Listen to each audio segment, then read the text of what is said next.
Has any questions to start with, we'll get started. No? Okay, great.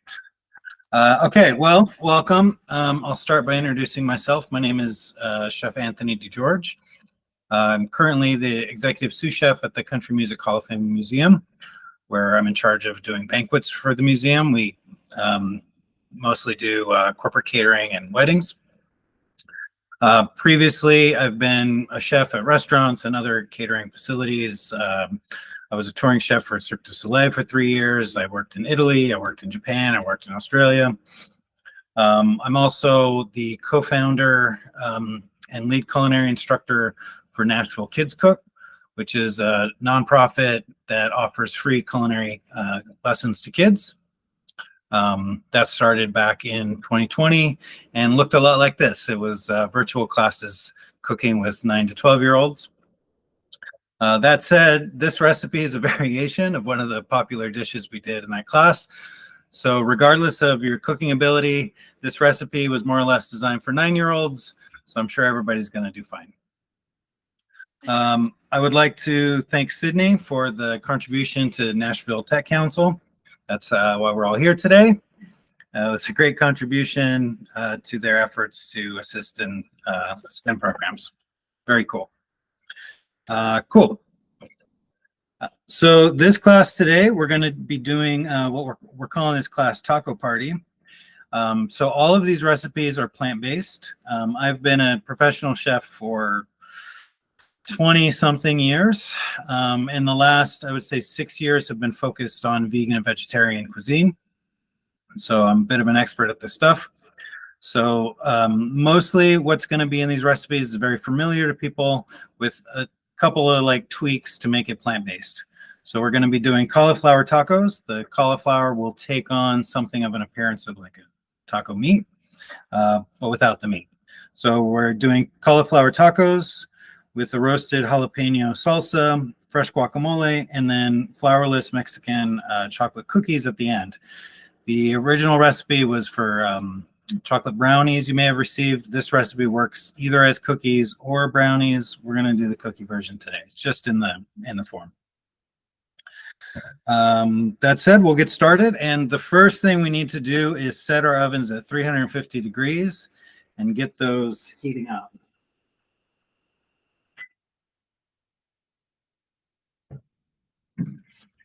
We do have 2 different recipes that'll be using the oven, so it's going to be a bit of a juggle to make sure that everything gets baked and then cooled in time.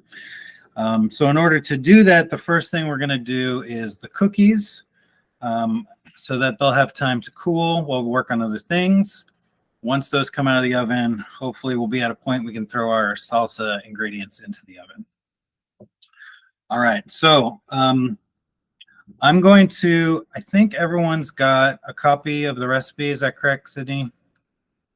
Yes, yes. Yes, okay, good. So I'll call out the measurements for the ingredients, but if you also want to read along, just in case you don't hear, that would be wonderful. So we're going to start with mixing our cookie dough. So you're going to need a medium-sized mixing bowl. And I'm going to show mine here. All right, so this recipe, it's a flourless chocolate cookie inspired by Mexican drinking chocolate, which tends to, I always think of like Mexican chocolate as having a little bit of spice and cinnamon in it. So these cookies are completely flourless. They're also high protein because of the tahini that we're putting them into them. And tahini is like a plant-based, if you're on a plant-based diet, tahini is just a pantry staple. So it's very high in iron, high in protein. So we're going to make these cookies with it. So we'll get started with this recipe right away. So we'll start, we're going to start with all the dry ingredients, and all the wet ingredients are going to go in at the same time. And then at the end, we're going to put the tahini as it tends to seize up once the tahini hits. So we'll start with salt. You're going to add, okay, one second. This is somebody searching around for a recipe right now. Is everybody ready to get started? Okay, just want to make sure. All right. Okay, so half a teaspoon of salt.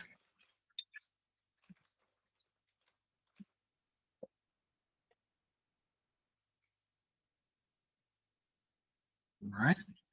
And then a quarter teaspoon of baking soda, not baking powder. Very important difference. We're going to add a quarter cup of maple syrup. I buy my maple syrup from Wisconsin. None of that Canadian trash in my house. No offense if anybody's from Canada. And agave, the same amount?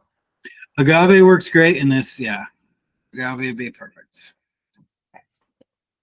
So we're looking to add a little bit of sweetness without using all sugar.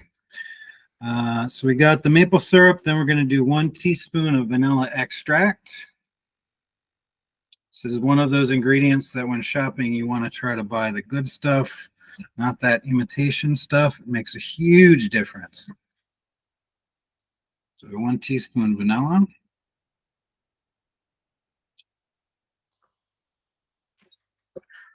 All right. Then we're going to put 2 tablespoons of cornstarch. This is going to be one of the ingredients that acts as a binder in the recipe to hold it all together.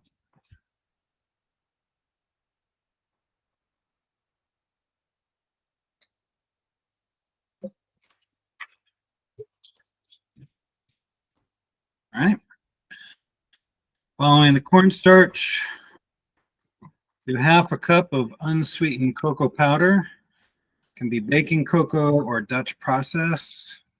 Same. Doesn't matter too much for this.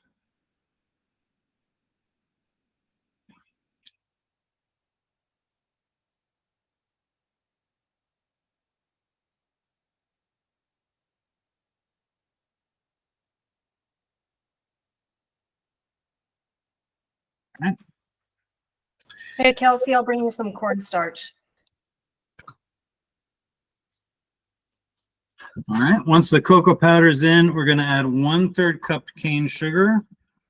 I like to buy the evaporated cane sugar. You could also use white sugar. That's fine as well.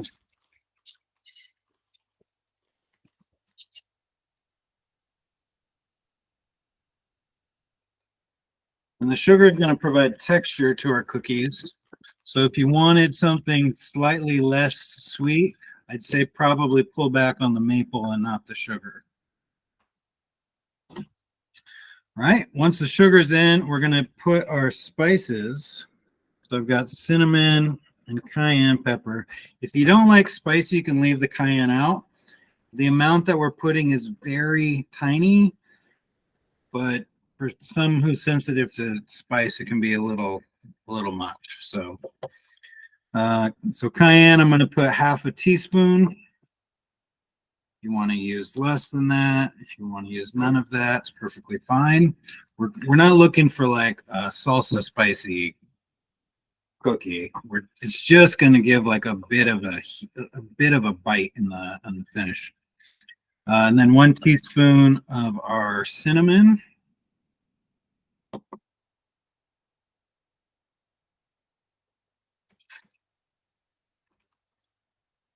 All right.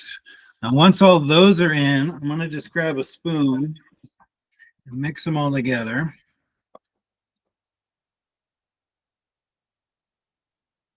It's pretty dry right now. There's a little bit of maple syrup, but otherwise they're all dry ingredients.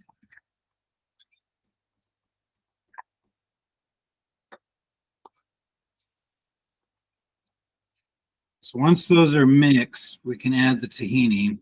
And like I said, the tahini tends to seize up, so I like to get all the dry stuff well incorporated before adding it.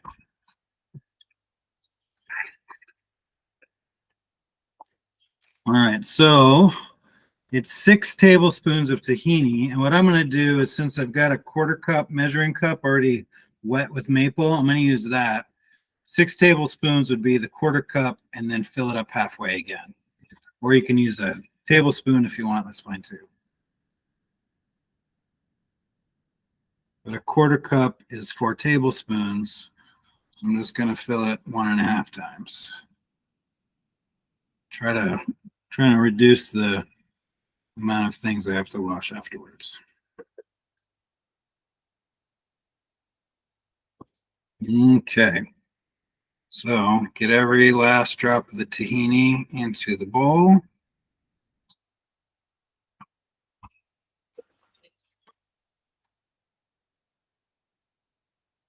Now, as an optional component, you can add chocolate chips at this point. Half a cup would be great. I've got these little chocolate chunks. They're like little squares instead of little kisses. The recipe calls for half a cup. I'm kind of just going to eyeball it, shake it from the bag a little bit. Probably closer to a quarter cup. But you could also leave them out. You could add, I don't know, some coconut if you wanted to, some raisins if you're a lunatic. Hey, Anthony, sorry to bother you. Could you Right, let good. Elise her iPad dropped? 1 second.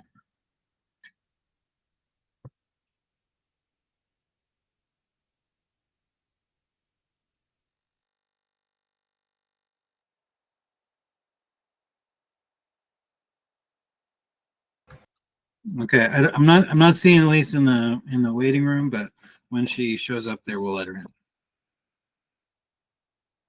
Okay, so once the tahini's in the bowl and you start mixing, you'll notice like how tough it gets. It's very cement-like. No, I don't know. It gets very thick. So that's why I use a metal spoon for this and not like a whisk or something. Like it's really thick. And that's what we want it to be. So if yours is not thick and tough to mix, then maybe you forgot something. Okay. So you just want to get everything well incorporated. It doesn't have to be worked too much. Okay. Just check on everybody, see where we're at.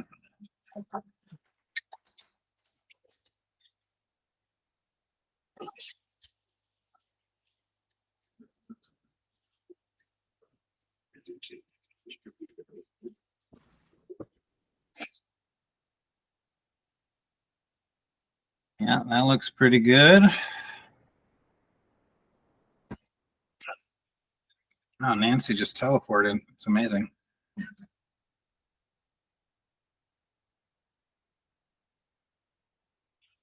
Okay. So once you've got the dough all mixed up, we'll make our cookies.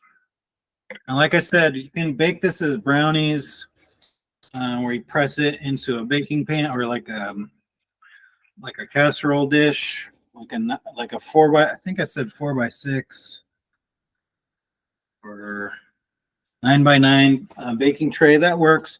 We're gonna do cookies. I think it's a little bit more fun. So I've got a baking tray here with parchment paper on it, and there you are. She's back. So I've got a baking tray here with parchment. You could also do this with the silicone mat, like they make silicone baking mats that are reusable. If you don't have that, you could just grease the pan. That works too. Or I guess it'd be one of those things. So when I make cookies, I use one of these little portion scoops. See that? I work in a restaurant and we have like 1,000 of these in different sizes, and I've gotten really used to how convenient they are. So this is 1 ounce, which I can use to scoop the dough into perfectly shaped, consistent balls. But if you don't have one of those, then you're just going to eyeball it and we'll just stick with our spoon. So I'll just use the spoon, and we're just looking to make little, what is that, 1.5 to 2 inch size balls here. And just scoop the dough and then just use your hands to kind of squish it so that it stays all together, and then maybe roll it between your palms a bit to give it a nice shape.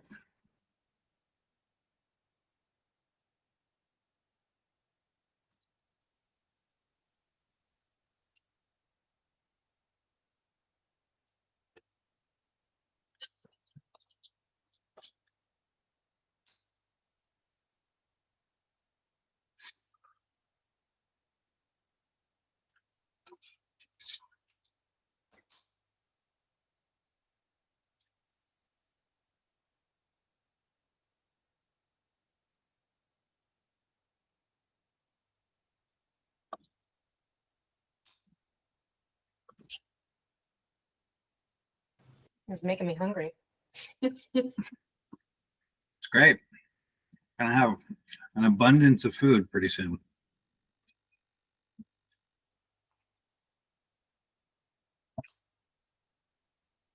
So this doesn't have any raw flour or raw eggs in it. So I would highly advise tasting a little bit of that dough.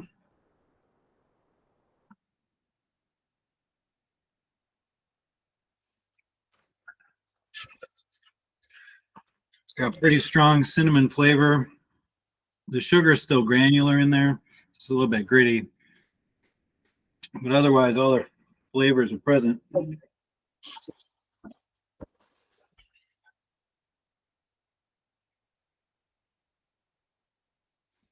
right.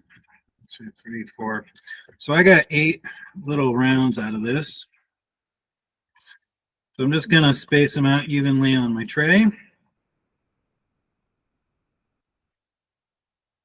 And then what I've learned to do with these is to press them. And I'm just going to use the bottom of one of my measuring cups that I used earlier. Got a little, my hands are a little bit greasy from the tahini. It's high fat. So I'm going to just kind of use some of that residual grease to grease the bottom of this cup to help me press these. And I'm not looking to like completely crush them, just kind of like tamp them down, give them a nice flat surface. You always want to make sure that they're roughly or as close as possible to being the same shape so that they all cook evenly.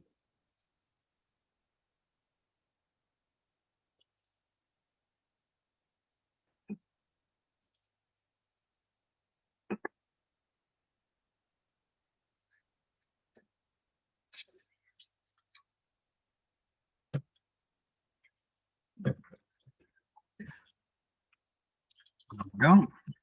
They're about a 1/4 inch thick on each one, 1/4 to 1/2 inch thick on each one.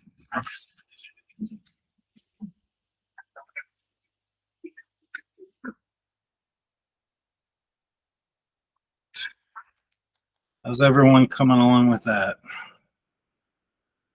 Oh, gorgeous. Awesome.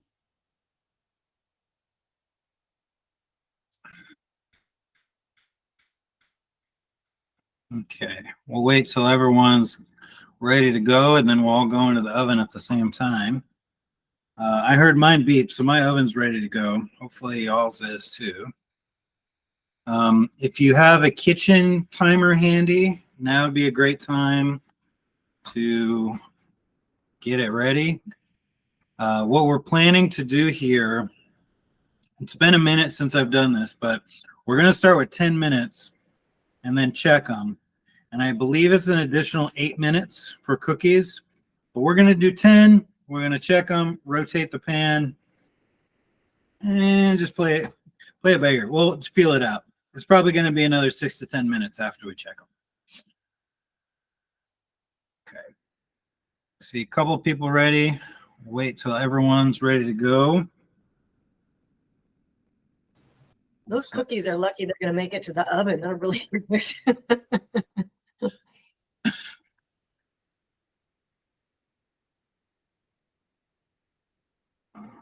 Let's see.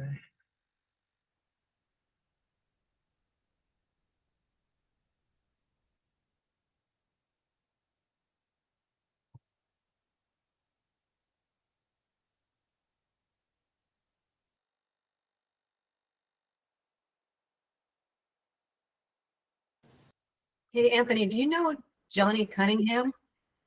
Johnny, no, I do not. Who's that? Oh, he's a IT for Country Music Hall of Fame. Yeah.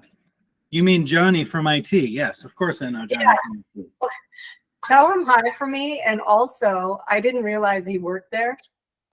He recently told me how they got a new chef and the food is like really like very delicious, like 10 times better than it was before. Nice. Yeah, that's me he's talking about. That's great. Yeah, well, yeah, good to know. Oh, that's awesome. Cool. I'm glad to hear that. Yeah, we sometimes invite We invite the IT crowd up to have lunch with us sometimes, so that's really cool. Okay, I'm gonna say we're ready to go in the oven. So I'm gonna throw mine in the oven. You want a middle rack in the oven, non-convection, conventional oven, and set a timer for 10 minutes. Rack's not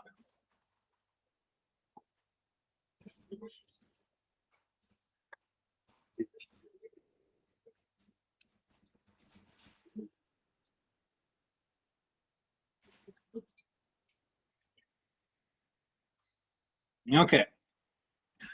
All right, so hopefully 10 minutes will be a good start.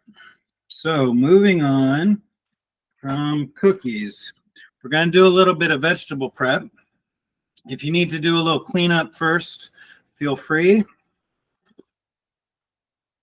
Try to give us a minute in between prep recipes to move away any ingredients you're not going to use anymore. Pretty much everything from the cookie recipe we won't be using anymore. So if you want to move all that stuff to the side, make some more room for vegetables, it's almost veggie time.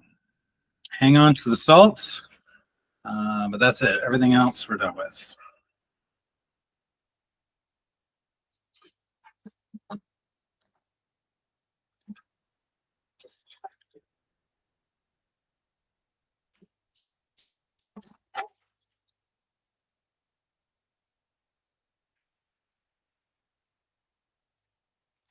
Okay. All right, so why don't we start with some green onions. And we'll prep these out because these are getting used in a few different ways. 3 different ways, as a matter of fact. So I've got 4 here. I'm not sure how many y'all have, but if you've got 2 or 3 or 4, that's fine. We're going to chop these up, and what we're going to do is separate out the white from the green, and I'll explain why in a bit.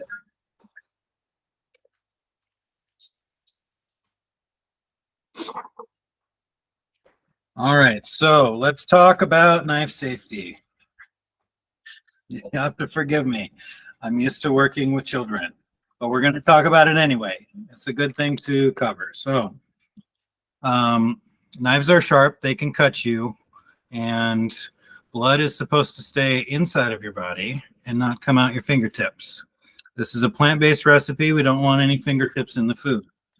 That wouldn't be a vegan recipe, would it? So the simplest thing that I always tell everyone is to always make sure you have a very sharp knife, because dull knives are way more dangerous. If your knife is not sharp, get it sharpened or get a new knife. The other thing is how you hold the knife is very important. Mine has this nice little beautiful dimpled handle. It's great to hang on to, but that's not how you hold a knife when you use it. When you hold the knife to use it, your fingers are choked up on the handle, and you're actually between your thumb and forefinger are gripping the end of the blade. That looks good. That looks great. Okay. It gives you way more control. Then your other hand needs to stay out of the way of the blade, obviously. And the way we do that is by keeping our fingers tucked in. Okay. If you have your fingers out like this, you're going to get fingertips in the food, and nobody wants to eat that. Maybe some people do, but those people are weird. So you want to keep your fingers tucked in. I always tell the kids it's just like a C shape, just sideways. Fingers tucked in. That way your fingertips are away from the knife. When you get up to pro level, you can start using the edges of your finger as a backstop for the blade to kind of guide you. That's how chefs are able to cut very, very, very tiny pieces, because they're just guiding the knife along against this backstop of their fingers. Okay, but if you don't feel comfortable doing that, just keep your fingers always tucked in but far away from the blade. All right, that said, we're going to cut up these green onions or scallions. We'll start by lining up the roots on the left side so that by the time we're done, we have equal shapes, equal lengths. And green onions tend to get a little bit fugly at the tops here. So I'm just going to cut those off and discard them. Save those for the compost. And now I'm just going to cut these onions about a 1/4 inch all the way down to the roots. So keep them fingers tucked in. And if you've got a chef's knife, meaning like a curved blade, you can put the tip of the knife on the cutting board and do a rocking motion. Okay? So I'll turn sideways so you can see what I mean. Rocking motion. Rocking motion. Okay? I hope that's clear.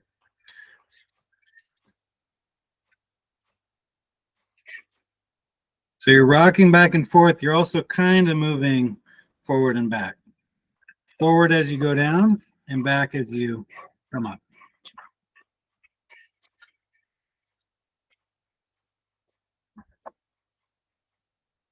And it's just something that you get much better at with practice until you can go very fast and impress all your friends.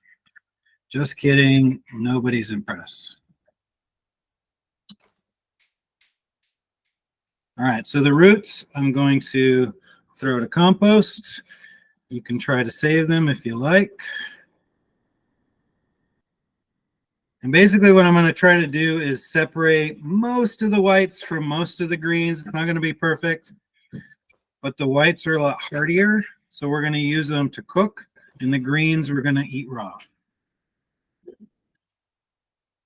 So you can use your knife or your fingers, or I like to use a little plastic bench scraper to scoop up the items off the cutting board, drop them in a little bowl.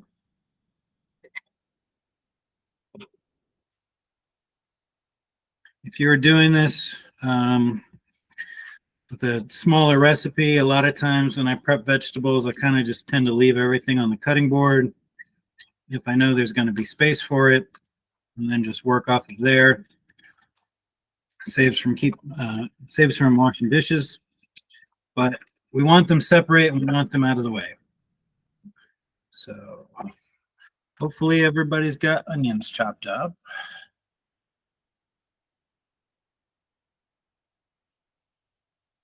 Okay. Oh, there we go. You can see your onions. They are chopped. All right. So if you got your onions sliced up, you can go ahead and set those aside.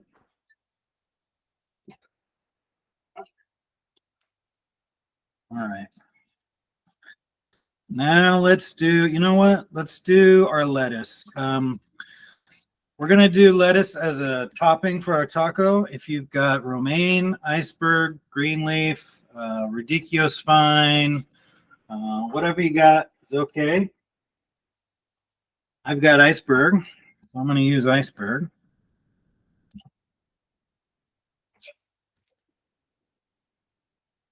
And with those green onions, we did something called slicing. With this iceberg, we're going to do something called shredding.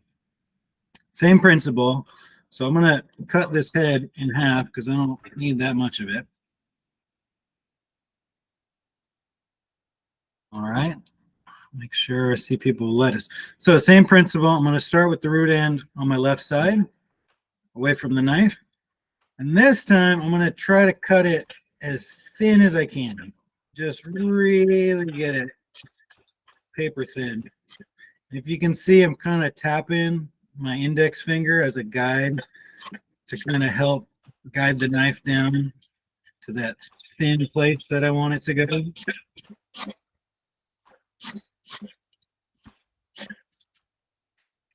Okay.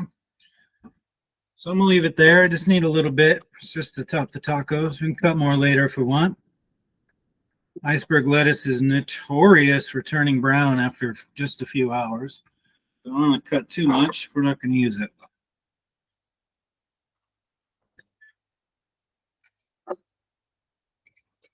It also tastes like nothing.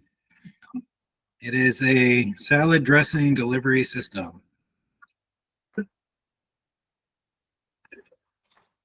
But it's got a great crunch. Can't deny that.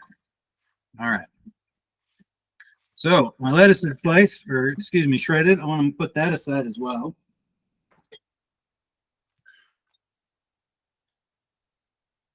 Yep. I see some knives still working. No rush.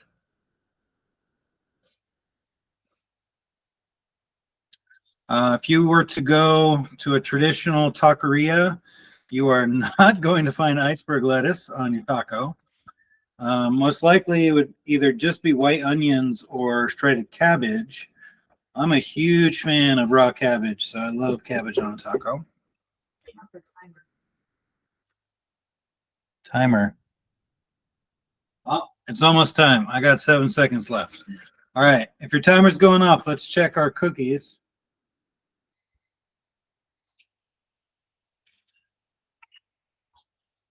So I'm going to show you mine. Mine have expanded dramatically. They're dry to the touch, but I don't expect you to do this, but I can feel as I tap on them, they feel very, very soft. You want them to still feel a little soft when they're done, but this is too soft. So I'm gonna put these back in the oven. Let's give them another 6 minutes. I think that'll be good. Make sure you rotate the pan when you put them back in.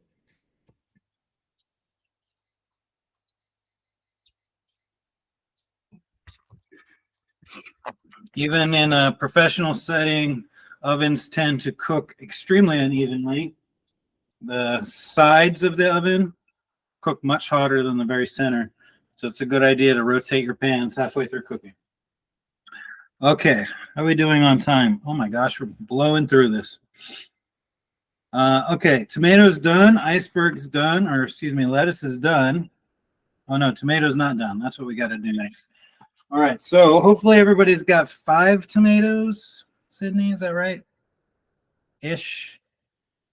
No?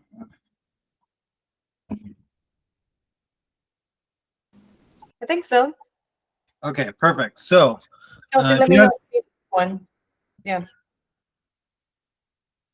excellent. Okay, so 4 we're gonna make into salsa, and 1 we're gonna just use it as a topping for our taco. So try to find like the ripest, the most fragrant tomato. If you pluck the little, if yours has a little green on top, you take that off and you smell where it was, that spot. You want the most tomato fragrance possible. I cannot describe the smell of a tomato. It smells like a tomato. Okay, so we're gonna dice up one of these for the top of our taco. So the way we're gonna do this is I'm gonna teach you 2 methods. The easy way that I teach the kids is to put the stem side down on the cutting board, and keeping your fingers tucked in as always. You're gonna come down with the knife right in the middle and cut it in half, just like that. Okay. All right. So if you're uncomfortable with the knife or you have a dull knife, one way to dice a tomato is once it's cut in half, lay the cut side down on the cutting board with the stem facing away from the knife. You're then going to slice the tomato about 1/4 inch slices all the way to the end, like that. Now that you have slices, you're going to lay those slices down, something like this, and go back through them with the same slicing that you just did. Slicing them again into 1/4 inch, which is now going to give you 1/4 inch strips.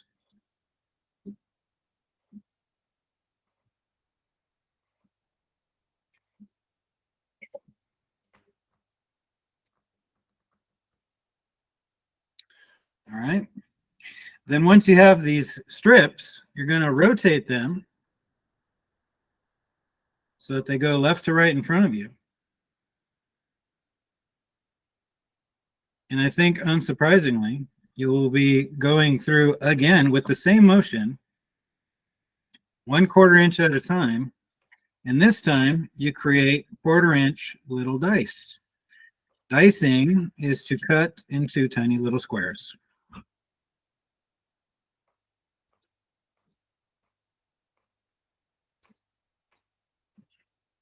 So we went from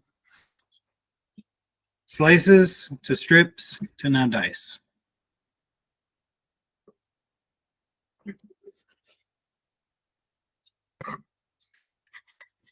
Tomatoes can be tricky because the skin is resistant to a dull knife.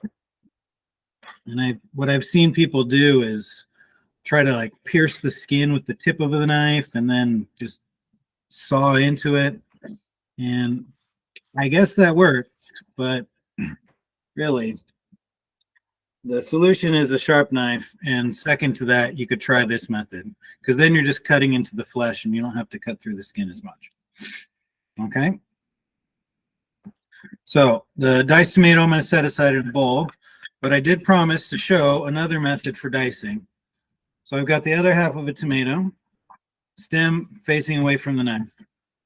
Okay. And the first thing I'm going to do is I'm going to cut perpendicular to the cutting board twice into the tomato to create 3 slices, but I don't cut it all the way through. Did you see that? Cut a little bit into the top and then go halfway down, cut a little bit further, but don't go all the way through. Right? Once I've got that, then I rotate it, point the slices towards me, then slice 1/4 inch, trying to keep the whole thing intact. So now I've got I started with slices, now I've got strips, but it's still intact. Then rotate it 90 degrees back the other way, stem away from the knife, and then cut my dice.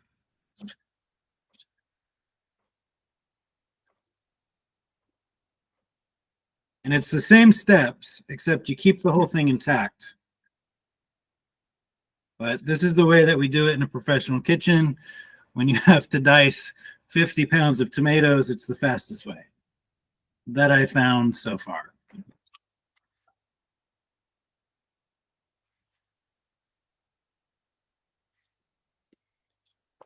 So we'll set that aside along with our onions and lettuce. And I'm hearing my timer, so I think our cookies are done.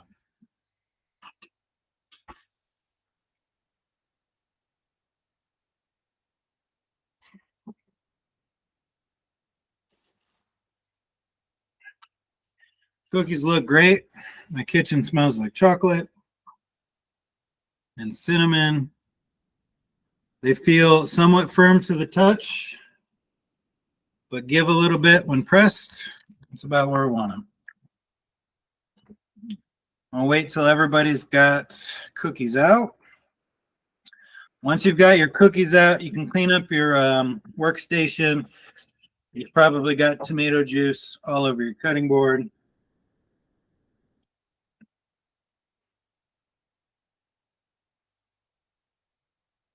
All right. Also, once the cookies come out of the oven, please set your ovens to 425. 425.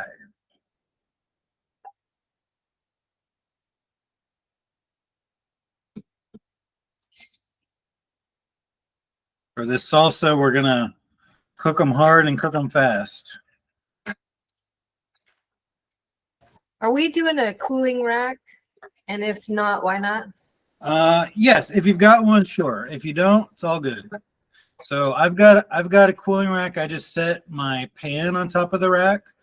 If you want to do that, once they cool a little bit, give them a minute to like rest before you try moving them because they might fall apart. Just put the sheet pan on the cooling rack, and then maybe in 5 minutes we can transfer the cookies to the rack. They'll be quite delicate right now. Okay. So hopefully everyone's got tomatoes in a bowl, cookies out of the oven, oven set to 425. And if you want to take a minute, clean up your tomato juice and workstation. And we'll get ready to make some guacamole. Do you want us to do all the tomatoes, all 5 of them, or No, just one. just one? Okay. Just one.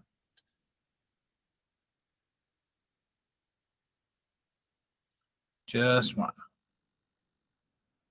Looks like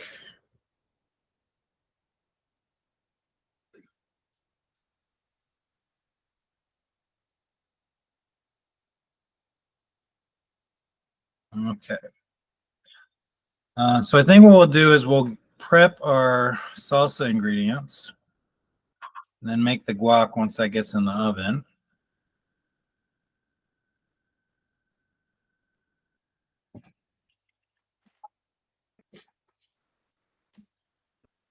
Okay.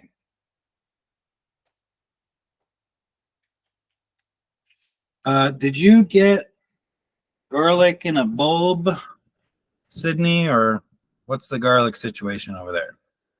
Bulb garlic. Hell yeah.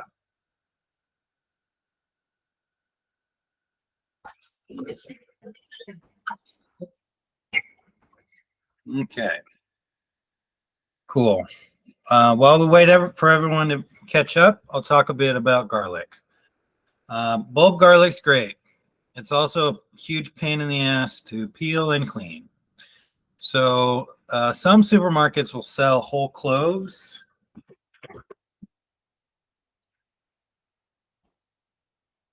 So I shop at KNS World Market. It's an Asian Latino supermarket, and they sell whole peeled cloves of garlic, which you can either freeze like this and then pull them out and slice them up as you need, or throw this whole thing into a food processor, turning it into minced garlic, which you could pop in an ice cube tray and freeze, or just leave it in your fridge with a good float of oil on top. It keeps it from oxidizing, keeps it from souring. What I do not recommend is buying that minced garlic in a jar at the grocery store. That stuff tastes like aluminum. It is awful. Don't do it. Okay, but we're going to use this whole bulb. So I think we're going to need, let's say, 6 cloves. Why don't we start with this while we're talking about it? There's no good method of peeling this. I've seen like people on TikTok using fish boning tweezers. There's this trick where you can put them into like 2 bowls stacked on each other and shake it real hard. That kind of works, but honestly, just use your fingers. It's fine. One thing that does help is to cut the little root stem or the root bit off the end of the clove, and then the peel comes off a lot easier. So I'm going to cut, I'll do 6 cloves here. I'm just going to pick the biggest ones. 1, 2, 3, 4, 5, 6. So just kind of nip the root end off and then peel that skin.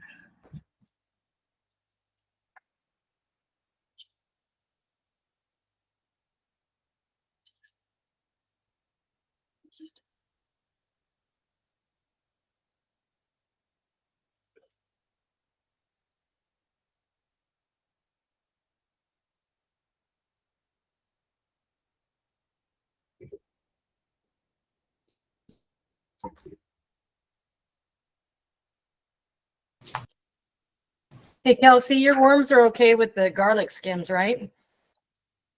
Cool. I'm sorry, do you have pet worms? I have a compost bin on my patio. Awesome. So Luzma and Sydney bring me food scraps and I feed the worms with them. Unrelated, but can worms breathe underwater? No. Okay. I find them sometimes struggling in like the cat food dish, like after it rains in the water. And I don't know how long they've been there, but they seem fine. Yeah, for some reason, every time it rains, they all try to move out of the bin and onto the ground where most of them will drown. So I go out there and I'm like scooping them up and putting them back. Scooping them. Wow. Yeah. It's a very scientific method of worm collecting. Just out there with that broom and dustpan, just sweeping them up. That's funny. Very cool.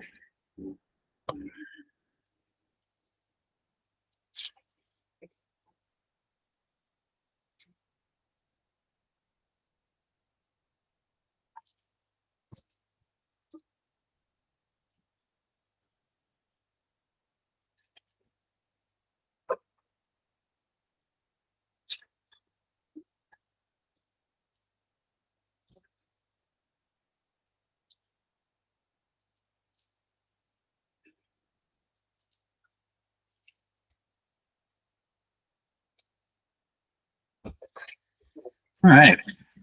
So,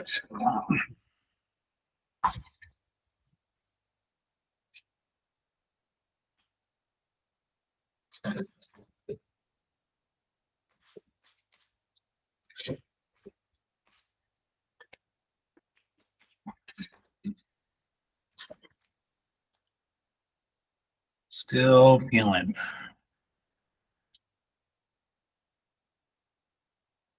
Okay. So while you keep peeling, we'll talk about the other ingredients.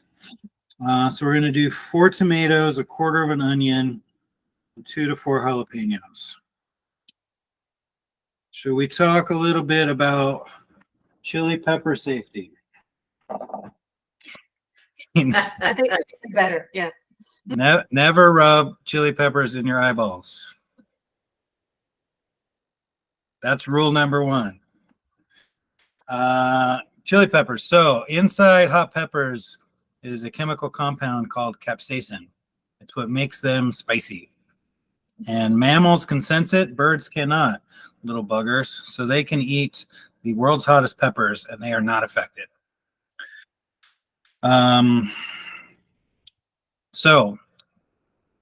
There's a measurement called Scoville. It's the measurement of how hot peppers are.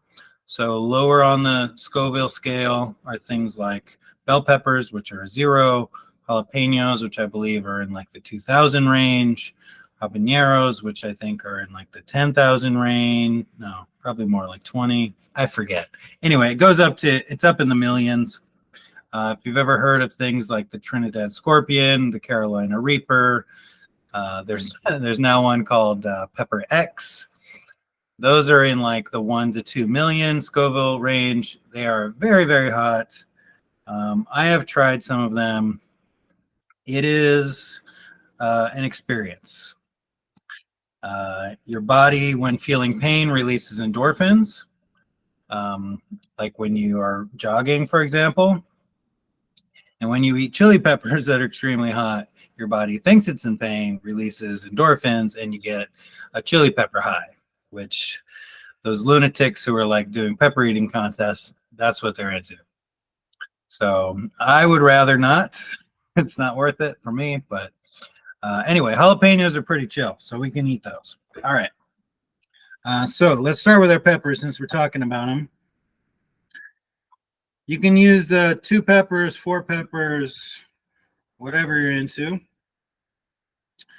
And what we're going to do is we're just going to lop the tops off, get rid of that stem. Nice clean cut, something I emphasize in the kitchen. I don't want to waste valuable product. You paid for these after all. So you want to cut as close to the stem as possible to not waste much of the pepper. Once the top's cut, rotate the pepper and you're going to cut it lengthwise, right in half. And this is the point where things start getting dangerous. So from here on out, whichever fingers are touching the pepper, keep those away from your face at all times. All right. Now, once these are cut in half, we want to get rid of the ribs here, the white part, and the seeds. Those will be unpleasant to chew on, but also that's where a lot of the like heat is. So if you're not looking to have an all-day experience with the salsa, we're gonna get rid of the middle there. So what I like to do is just use the knife to kind of like cut a couple incisions into that white to like dislodge it from the flesh of the pepper. And then using either a small paring knife or a spoon, or I mean, your fingers are fine. We're going to dislodge those seeds. So I'm going to scrape them straight into my compost bowl here.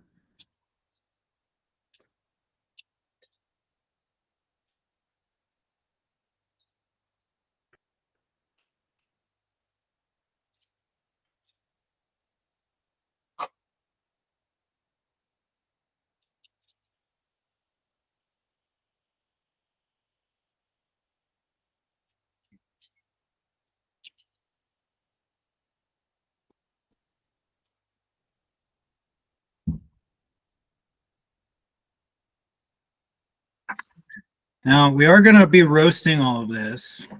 So we're going to end up putting these on a sheet tray, but for now, you can just leave them as they are in half and just let them hang out on your cutting board along with the garlic we just peeled.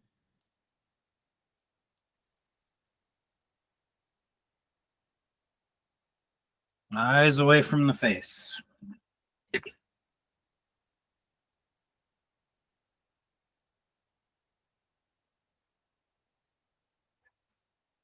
Good. Very good.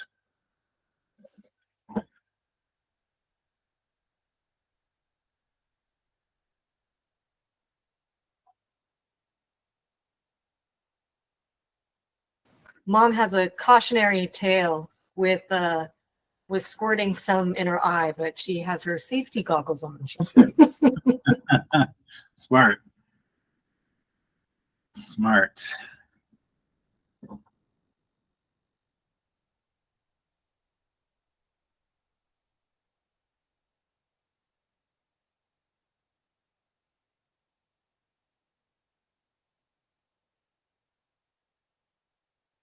Yes, working in kitchens for 20-something years at this point, I've heard lots of stories, horror stories about making a trip to the restroom after chopping jalapenos or habaneros. Just the stuff of nightmares. Okay, so if you got your peppers done, we'll do the tomatoes. Let's keep in mind that our hands are still dangerous. But we'll do the tomatoes before we wash up because we're going to wash our cutting board too. So with the remaining 4 tomatoes, we're simply just going to cut them in half. Just like we did before, stem side down on the cutting board. Slice right through the middle. Easy peasy. And not sure, did you distribute whole onions, Sydney, or pieces, halves, whole onions? Yeah, okay. Well, I've already processed my onion a little bit because the onion I bought was the size of a bowling ball. So I used half of it for lunch. So if you've got a whole onion, go ahead and cut it. Cut the flower top off and then cut it flower to stem in half, just like Sydney's doing. And then take the peel off of half.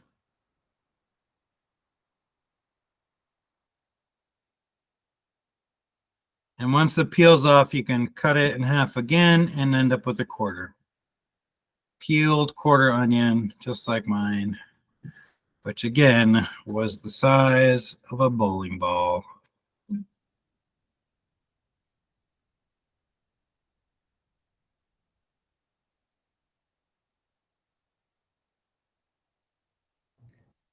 So I have a smallish onion. Should I use a half? This is my quarter. You want it to be, that's a quarter? Yeah, and here's my hand. There is your, let's see. You want it to be about the size of 3 halves of tomato, let's say. Okay, So I'm gonna use half. Okay, use half. We do want some pronounced onion flavor. We are roasting this, so everything's going to lose some water content. But roasted onion flavor, we want it quite pronounced. Okay, just wait on her to finish. While she's waiting, we'll give you a little tip. There's a thing about chopping onions and how it makes you cry. And my advice is don't be sad. The onion's in a better place. It's all good.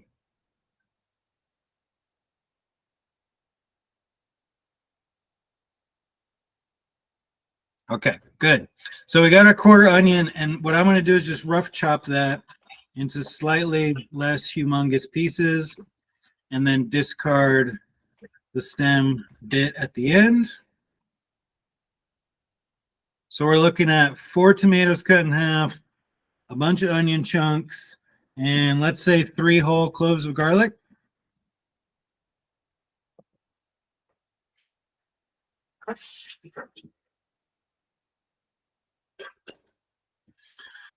So I've got a sheet pan here with aluminum foil, but you can skip the foil if you love scrubbing pans. I'm just going to transfer all that jazz to my pan. If you're not using foil, you can use a little pan spray. It'll help with cleanup. Or, make someone else do it. That's good too. It's my favorite way to clean up.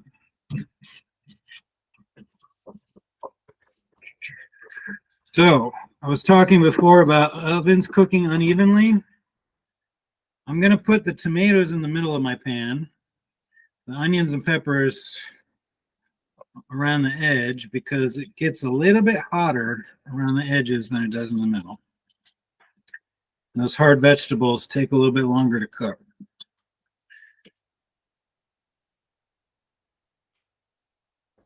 All right. Once we've got that, we're going to drizzle this with a little bit of vegetable oil. So I keep my vegetable oil in a Cazadores Reposado tequila bottle. I'm sure everyone else does too.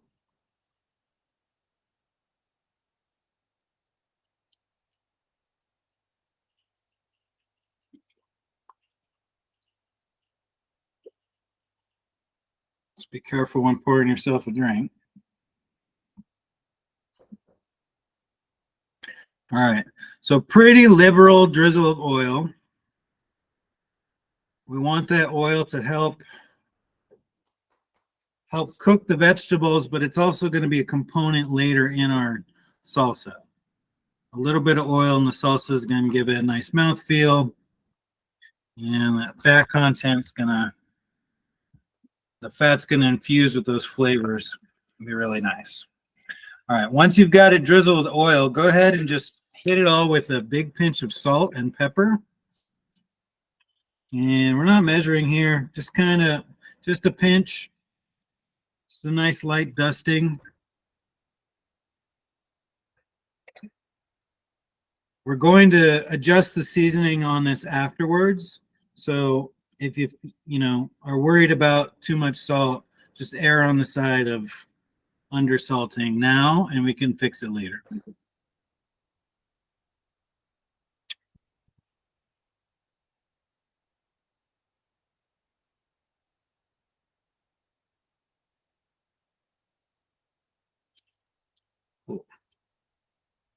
And hopefully your oven has preheated to 425. And once you've got everything on a tray, oil, salt, and pepper, go ahead and pop that in the oven. And what do you say we set a timer? Let's do 15 minutes. Let's really take it far.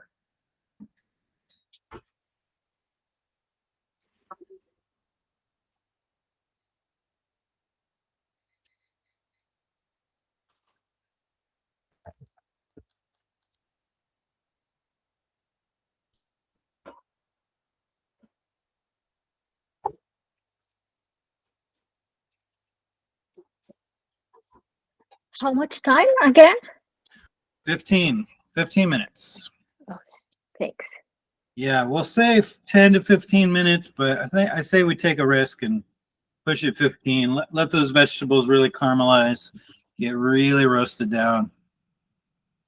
If you wanted to transfer your cookies to a cooling tray and you haven't already, now's a good time. I just checked mine. They've cooled down quite a bit.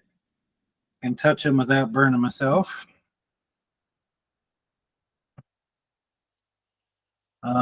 In addition to all that, now is the best time to wash your hands thoroughly to get all that capsaicin off your fingers.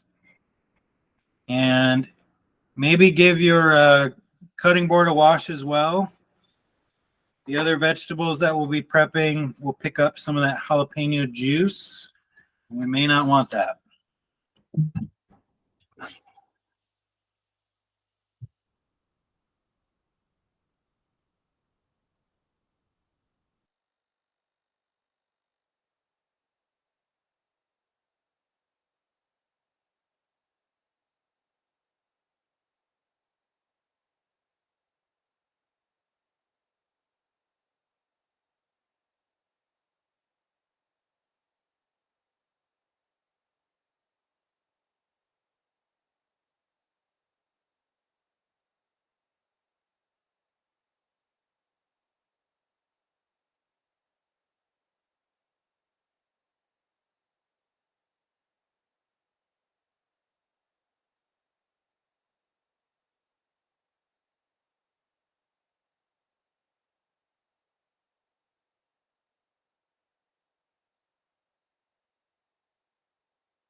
I can hear you. Oh, sorry. Oh, you were muted. Okay. We've got a couple more recipes to go. I think we're a little more than halfway done. I think did we say an hour and a half for the class or 2? I don't remember. We said 2, but Okay. I mean, we're done when we're done, right? So We're done when we're done. Thank you, Sydney. Can we talk? Can I see those tortillas that you got? You said you got some, they're like uncooked.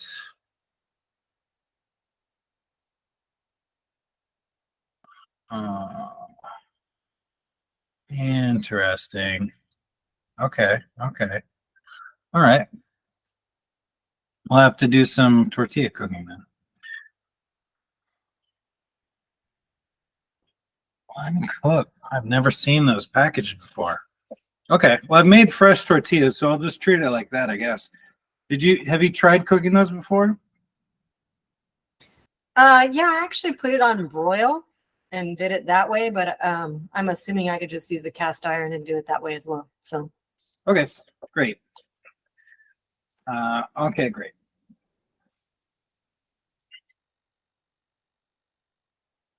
Okay. All right. So once everybody's cleaned up, we'll hop into guacamole town. it's exciting. Once you've got avocados at the ready, we'll get started. Wait for everybody to get there.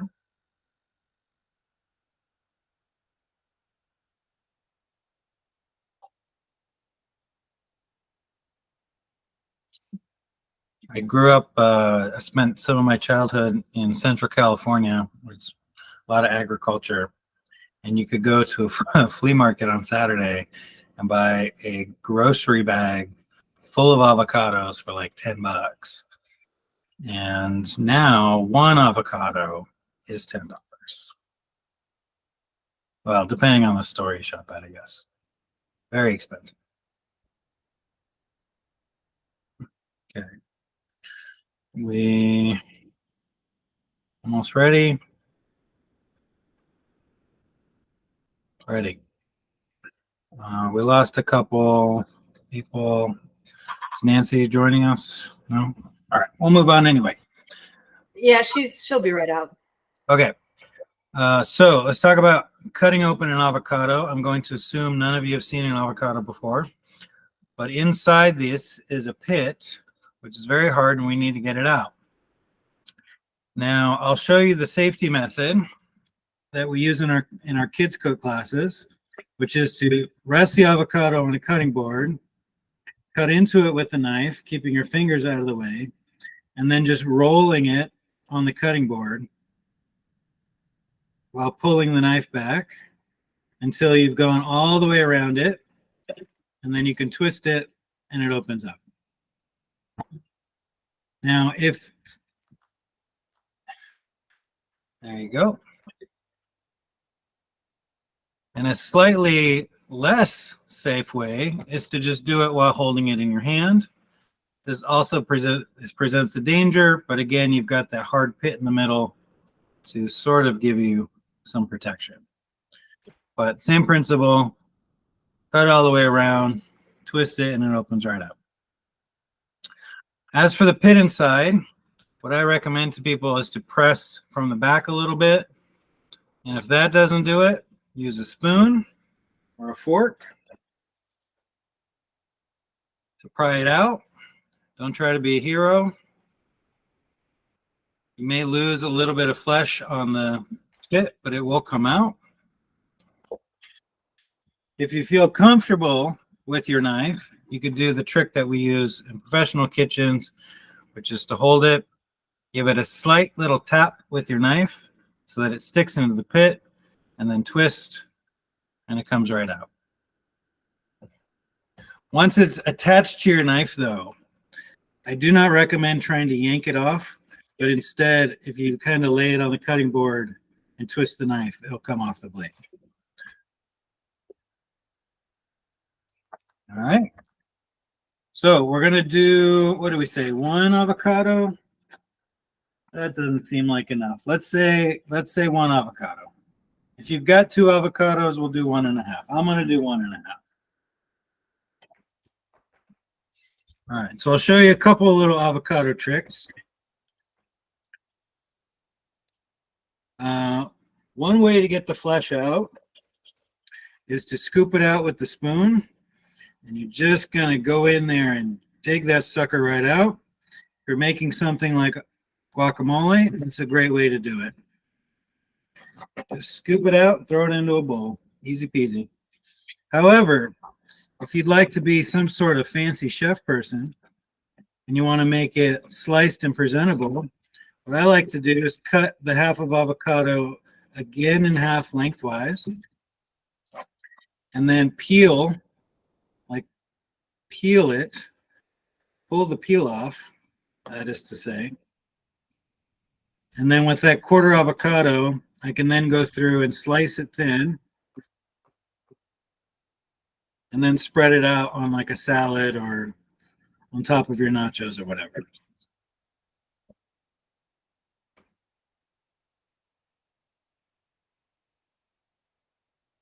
Okay, so I'm going to do 1.5, but if you've got 1, that's fine. We're just going to scoop it into a bowl, like so. If you have squirrels in your backyard, you can leave these peels out for them. The ones in my backyard will eat the whole thing.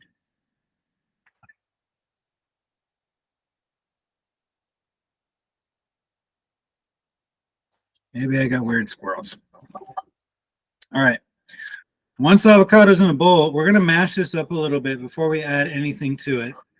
So I'm going to use a fork. You could use a potato masher. A wire whisk works really well for this. And the amount that you mash is up to you. If you like it a little more chunky, leave it chunky. If you like it smoother, mash it up more.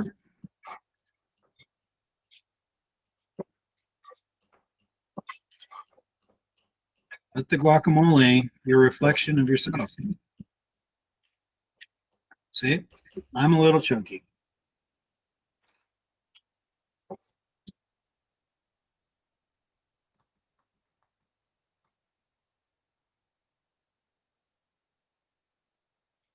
And so underripe. Uh-oh.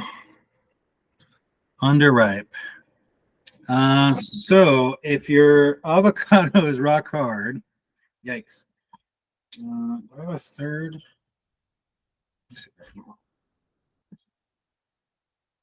Oh, I do. Okay.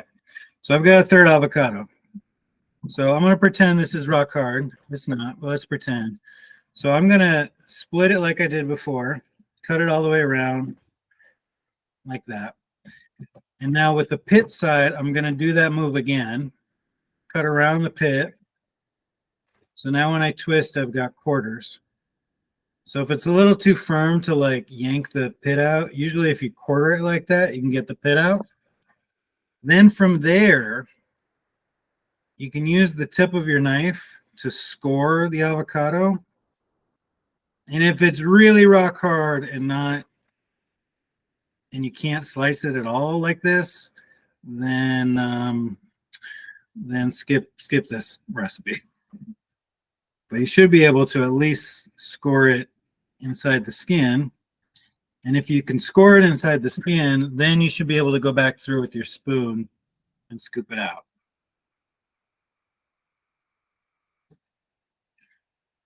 So unfortunately, it's the kind of thing where if you buy them a little green at the grocery store, you can ripen them by putting them in a brown paper bag and like crimping it closed and leaving it on the kitchen counter overnight. That usually speeds it along.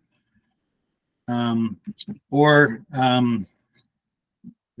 panic mode method is to take a rock hard avocado and beat the hell out of it on a cutting board until it feels soft and then try to use it. That works in a pinch. Okay, so we've got all of our avocado in the bowl. We're going to add our seasonings first. So let's do, going to do garlic powder. Got somewhere. Garlic powder and salt and pepper. The garlic powder I've got measured as 1/8 teaspoon. So if you want to measure it, you can. I'm just going to put a pinch in there. And then same for salt and pepper. It's just a little baby pinch. Because again, with seasoning, we can always go back and add more. It's better to err on the side of caution. If you don't put enough, you can put more. If you put too much, you got to put it in the trash.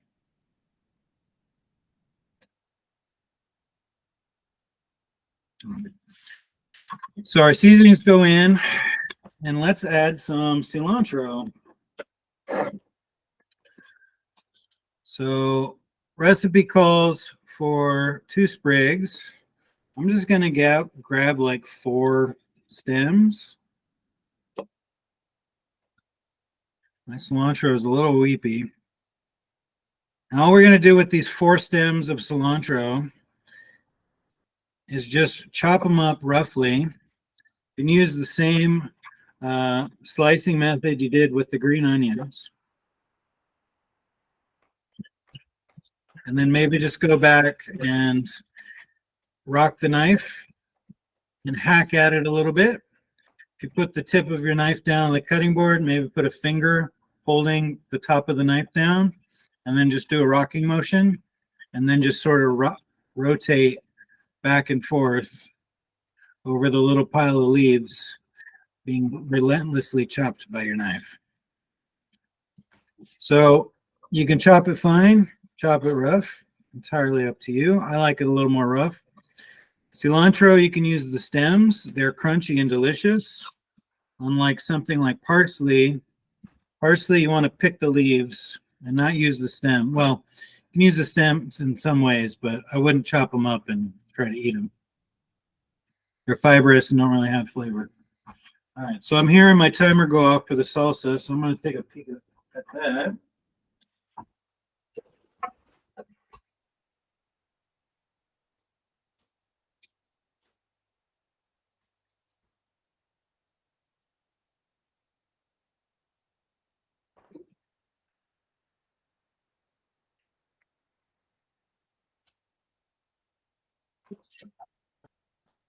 So the tomatoes skins have split a little bit.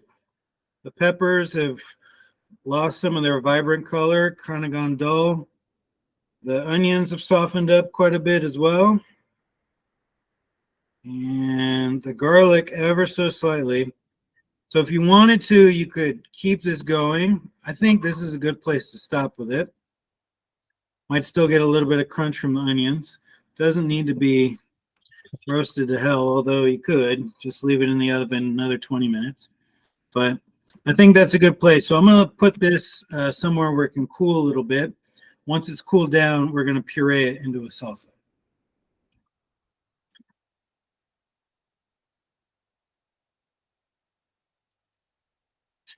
Okay, I'm trying not to eat the cookies yet. It's not time. All right, let's see. Baking trays coming out of the oven. That's great. Okay, we should have cilantro done. So all we need now is our lime. So very simple. With the lime, just put the stem end away from your knife and cut it in half crosswise to give you 2 equal sides. And then we're just going to do like half a lime depending on the size. Mine are a little bit bigger than golf balls. So I'm put half a lime in. You could always adjust it after. If you've got one of those like juicer machines or one of those things, I like this little gadget for juicing citrus. Tends to get the most juice out in my experience. But if you've got like the old-fashioned twisty kind, if not, just use brute physical strength and squeeze the hell out of it.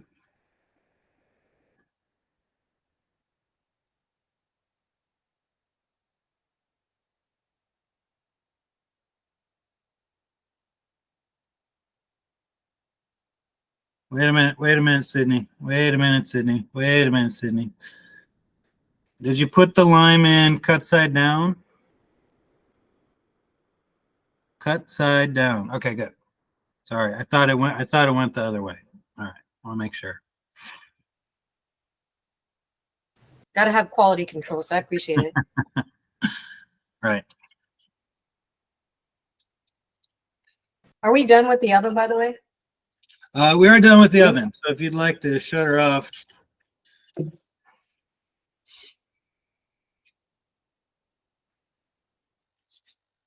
Okay, so once you've got all of our components in the guacamole, so I got avocado, lime juice, cilantro, garlic powder, salt and pepper. Oh, you know what we're missing is going back to our green onion. We separated the white from the green.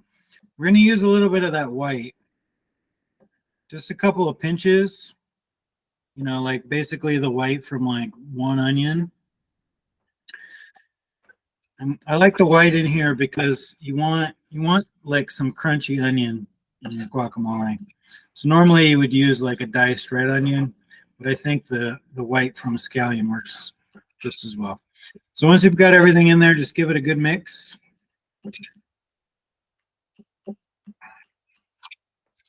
And then at this point, I like to taste it, check my seasoning.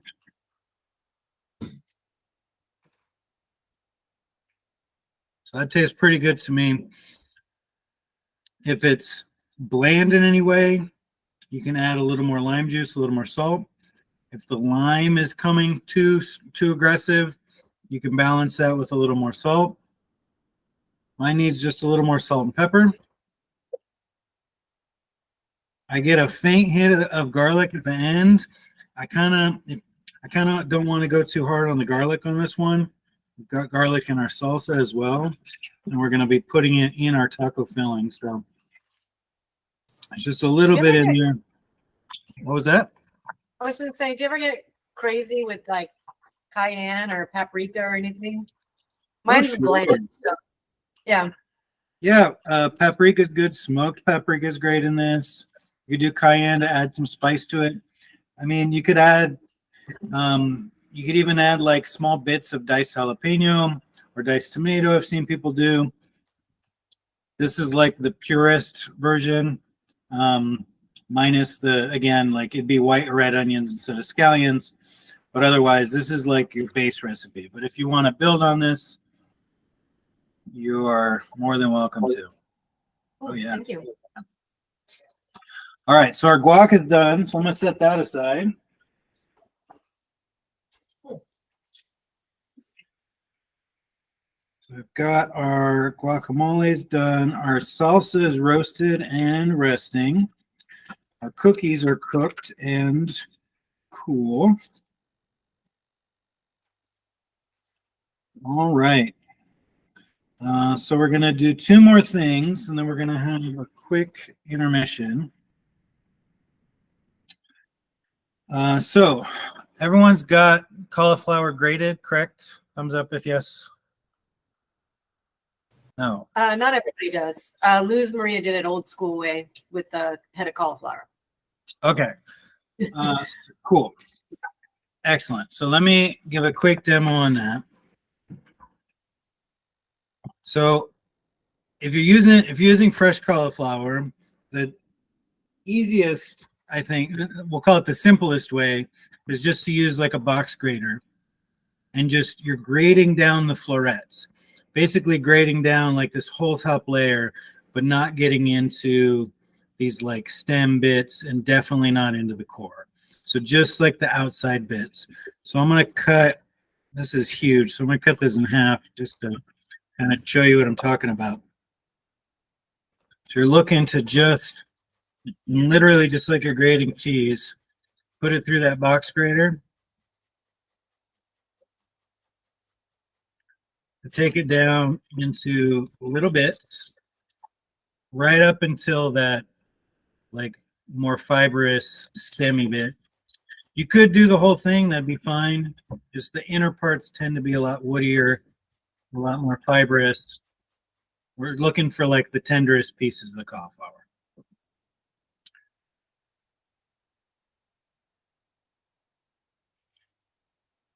So alternatively, if you've got a food processor, perfect. I see a box grater. So she's going to start grating cauliflower. So again, and you're just working and just work all the way around and just kind of rotate it as you go. And you're going to take off all of the outside, but you're going to end up with like the core with maybe a few branches coming off of it. And to answer Nancy's question, I did half a head and I got 3 cups out of it.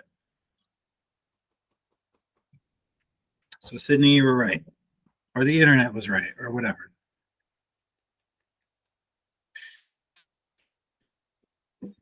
Okay, so I'm gonna clean that up while she grates away.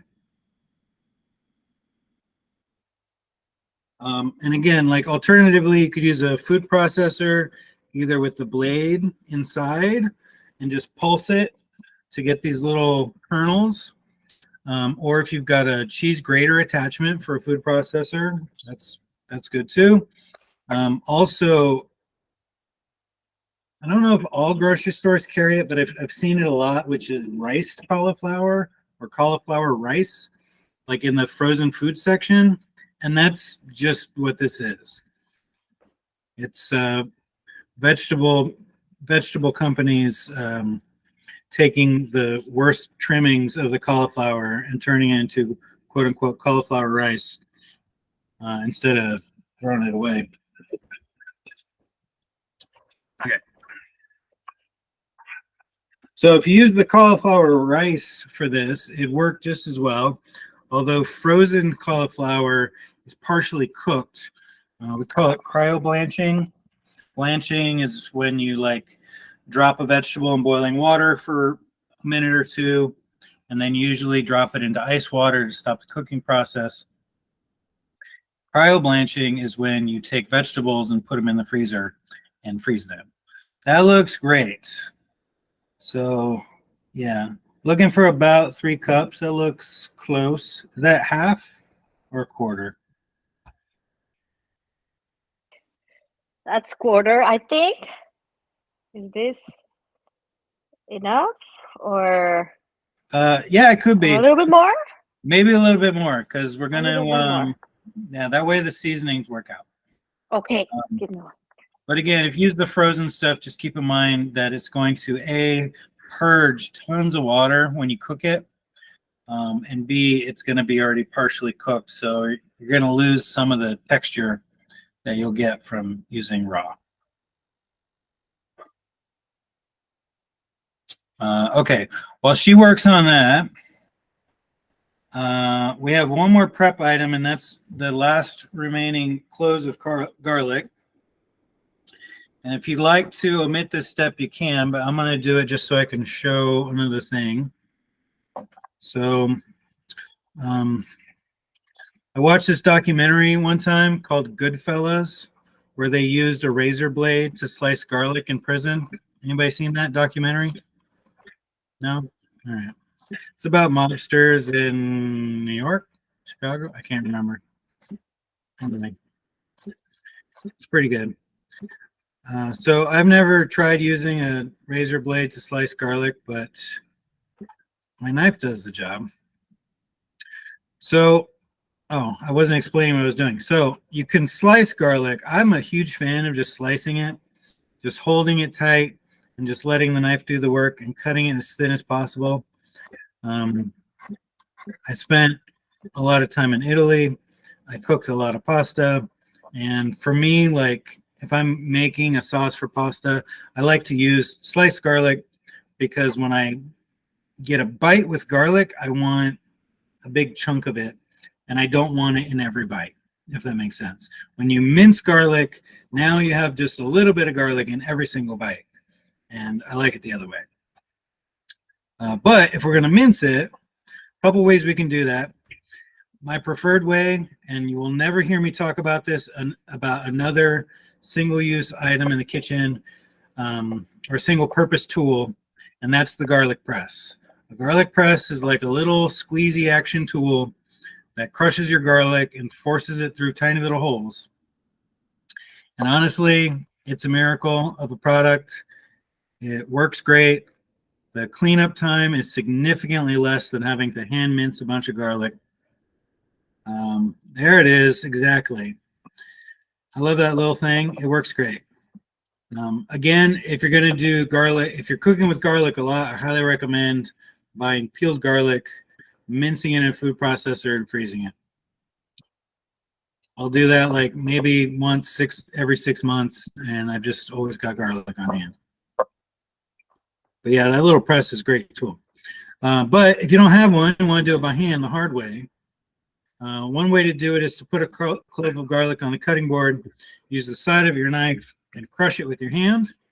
Now you've got a crushed piece of garlic that you can then go through and hand chop much faster. So now you've got sliced and chopped. And if you want minced garlic, you do the same squishy method. Smash it down, chop it up,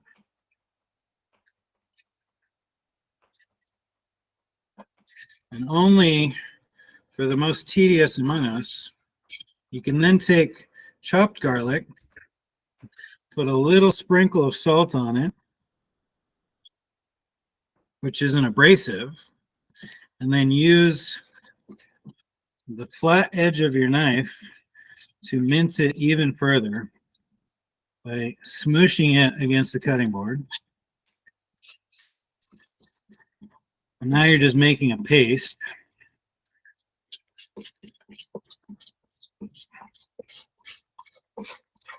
So if you're only doing like a couple of cloves that you need minced or in a paste, that's one way to do it. Or if you're doing a lot, you get you one of these tools. This is some newfangled invention I just found out about called a mortar and pestle. Future tech. And it's a big rock with another rock, and you smash them together, and anything caught in the middle turns to paste. Cool idea. Wish I'd have thought of it. Okay. Everybody's got minced garlic. Everybody's fingers smell like garlic. That's great. That's where we want to be. So I'm going to take all that garlic and set it aside. And that's going to come in when we do our cooking. But that's going to require a set change from me. So if you wouldn't mind, give me just a few minutes while I change the scenery.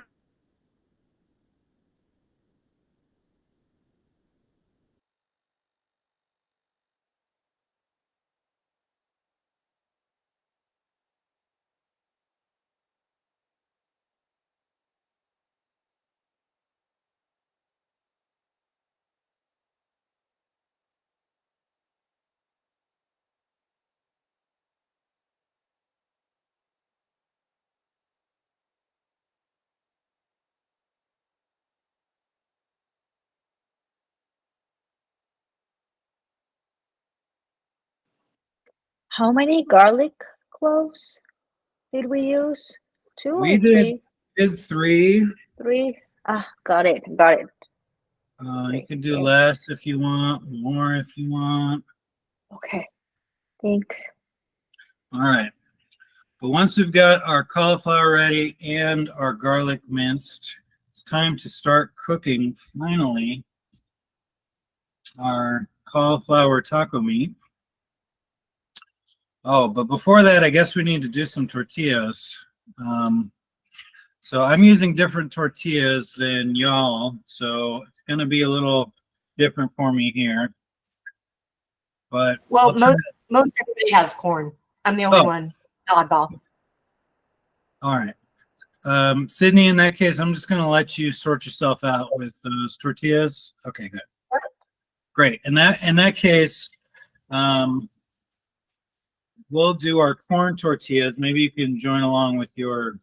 I really want to try those. Well, you'll have to send me a link or send me a photo so we can try those out.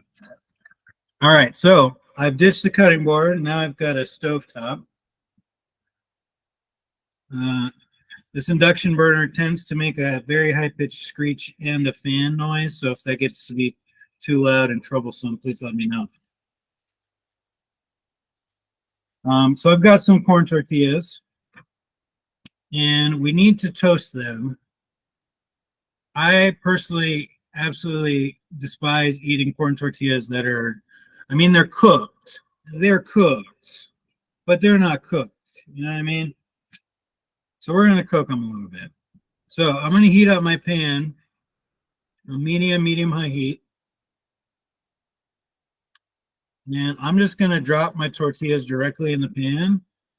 And I'm using cast iron, but you could use non-stick, or if you're going to use like a stainless steel or aluminum pan, you're going to want to use a little bit of oil. Otherwise, they're going to stick like crazy. The cast iron tends to not stick because I usually take care of it, but it is a lot of work. One of the best companies for cast iron pans is located right here in Tennessee. A company called Lodge Cast Iron. Great products. They just released a set of Dolly Parton cast iron pans, which I am probably gonna end up breaking and buying. I don't need them, but I want them.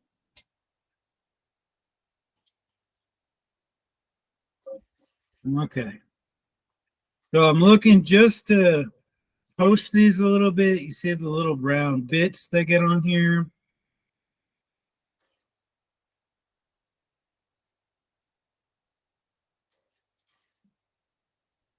So I'm just looking to like toast them a little bit. They're already, you know, it's cooked. It's already a cooked tortilla. I just want them brown. How hot is the cast iron? Is it super hot or a little bit? No, I'm doing medium-high heat. Okay. So about a 7 out of 10, depending on what your range is like. And everyone's stovetop is different. Everyone's pans are different. Just use that as a general guide, but you may have to adjust based on your equipment. So I'm just going to do 2 right now because that's what fits in the pan, just to speed this along. You can do more later on as we progress through the recipe if you like. So that's good. I've got, you see a little bit of color. Tortillas become a lot more pliable. So I'm just going to set that aside. I'm going to put them on a plate and put a kitchen towel over them just so that they stay warm. And we'll set those aside. Now, while our pan is still hot, we're going to work on this cauliflower. So what we're going to do is we're going to add our cauliflower straight to the pan. Like I said, I've got 3 cups here. And don't worry, we didn't add any oil, but it's okay. I promise. It's going to be all right. So I'll put my cauliflower straight in.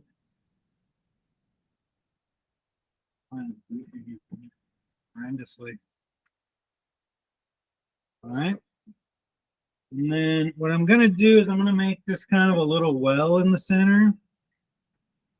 Oh, it's beeping at me. And then into that well, I'm going to add about 2 tablespoons of oil. You can measure it if you want. I'm not gonna. I'm just going to eyeball it. And then to that little well with oil, I'm going to add my garlic. This machine. And I can smell the garlic getting fragrant. I don't want it to brown. I just want it to get a little fragrant. And then I'm going to mix it with the cauliflower. And that's going to prevent it from burning. All right. Now, once that's done, we still have some of that white of the green onion left. So I'm going to go ahead and add that into the pan as well. And start stirring that around.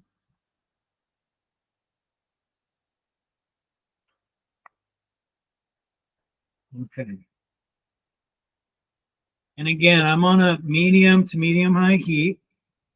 Don't worry too much about anything burning or overcooking. The cauliflower is going to act as an insulator. Keep those onions and garlic from getting a little too much heat on them.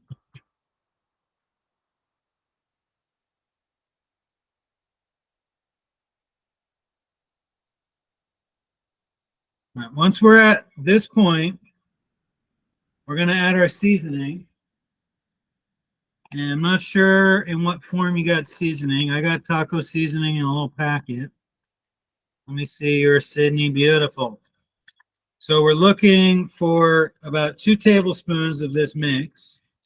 And if you feel so inclined, you can buy like 7 different spices and measure them out. I like these packets because they're like 60 cents. And it's actually cheaper than buying all the individual spices. And they stay fresher longer. All right, so I'm going to add about 2 tablespoons. It's half of the packet for me, but you can measure it out.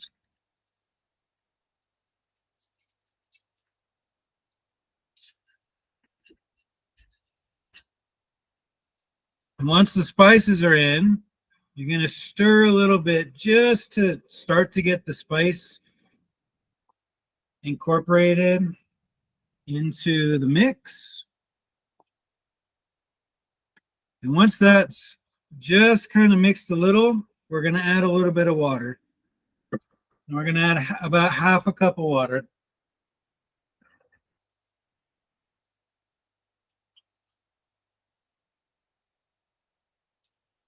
And once the water's in, it becomes a lot less risky to walk away from the stove.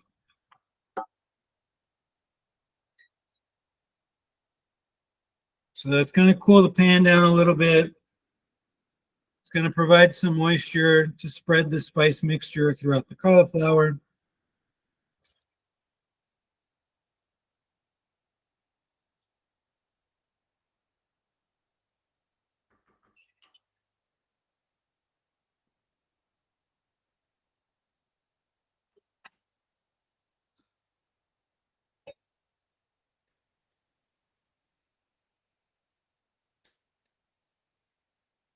So you should start to see the water bubble a little bit.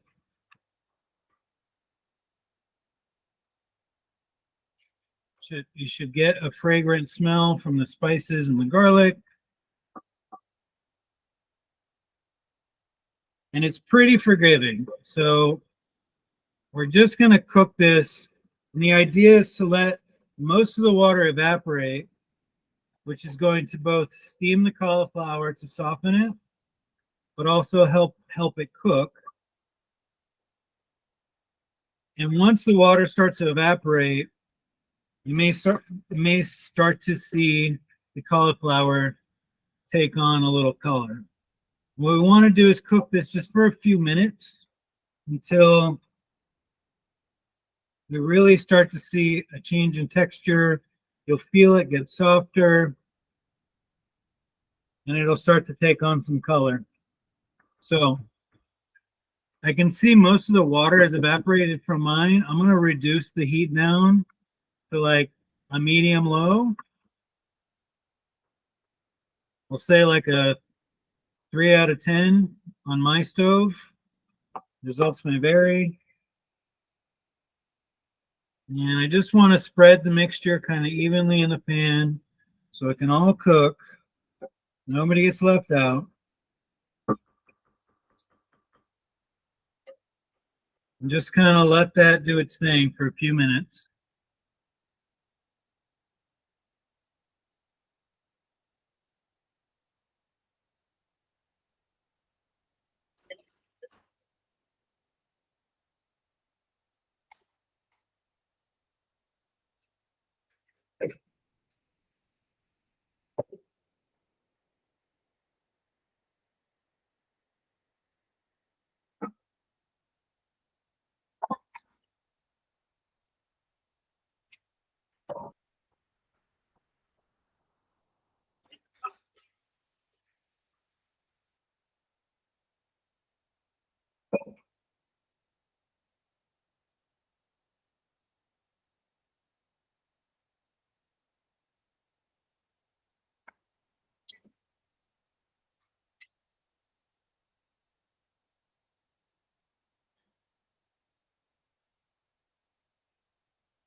So I just let that sit and cook for almost 2 minutes without stirring it. Now that I stir it, I'm not seeing any black bits, any burnt bits. Like I said, it tends to be very forgiving. We're just looking for the vegetables to start to caramelize, looking for some of the water from within the cauliflower to evaporate. Start to see it take on a browner color, a darker color.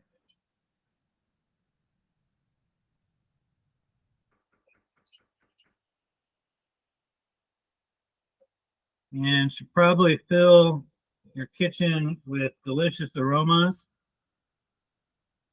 I will tell you, as a professional chef, 99 out of 100 times when somebody walks into a kitchen and says, "Oh man, it smells great in here," it is because you're either cooking onions or garlic. In this case, we've got both in the pan. Okay. So that's looking very good. I'm going to let this go as long as it wants to. I like to let it get as much color on it as possible. Let it really cook down.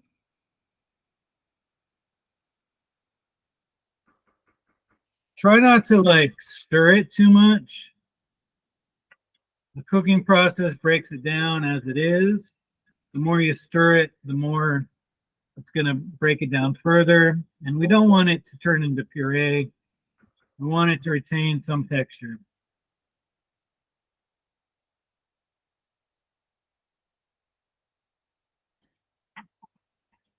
Okay. Let me just check in with everybody. We all have a food processor, blender, immersion blender, something to turn roasted vegetables into a salsa. Yeah, see a couple head nods. Yes, ooh, blender, that's a nice blender. Is that a Vitamix? Hell yeah. Nice. Awesome, awesome, awesome. Okay. So I'm gonna move my stove setup. We can talk about this salsa. If I can move this without it electrocuting me.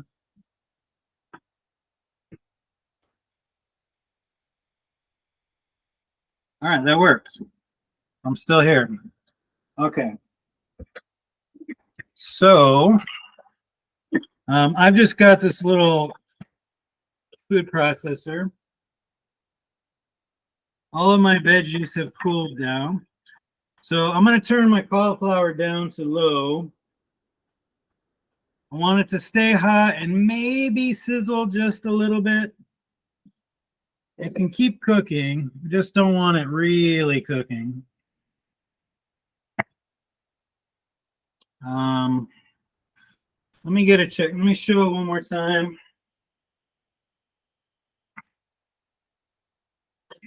So that's, if you want to look, that's where mine's at. It's got some color. Most of the liquid's evaporated, really broken down.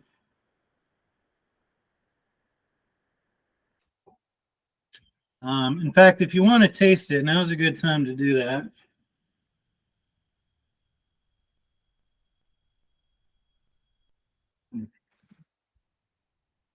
All right, so that tastes great. I put enough of that taco spice on it. I'm not even going to add any salt or pepper. It's in a good spot. If yours tastes a little bland, give it some more taco spice, pinch of salt and pepper. Either way works. All right. So we're going to transfer, depending on the size of your blender. I saw most people got like a full-size blender. I'm just using this little guy. So I'm going to do a couple of batches in mine. We're just going to transfer the vegetables to the blender in their whole state.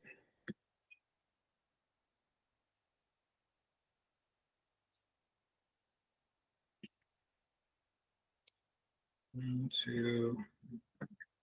So I'm just going to do half mine because I got a little blender. But you can do the whole thing all at once. It'll be fine.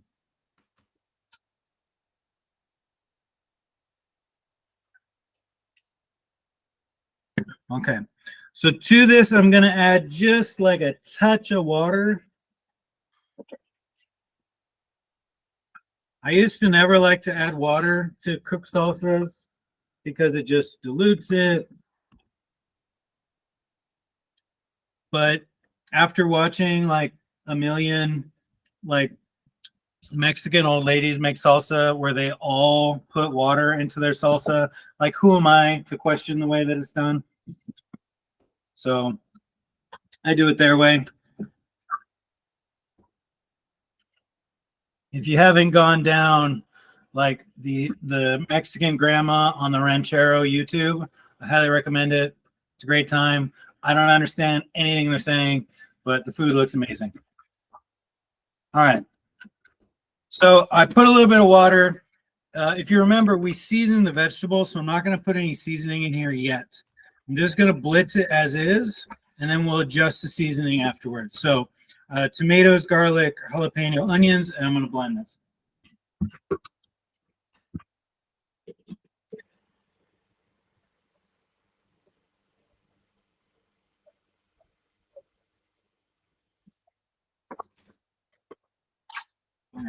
So I blitzed mine up. It's still a little bit chunky. And while it's like this, I'm going to add 2 more ingredients. So I've still got a little bit of cilantro. So I'm just going to put a few leaves in there. And you can leave it out if you want. I just like a little bit of green.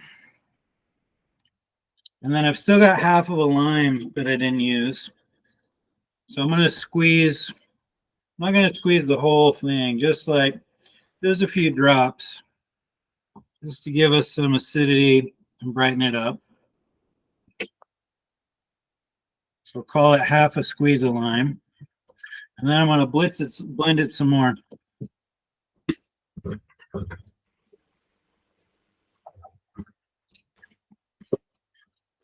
So pretty rough on the blending.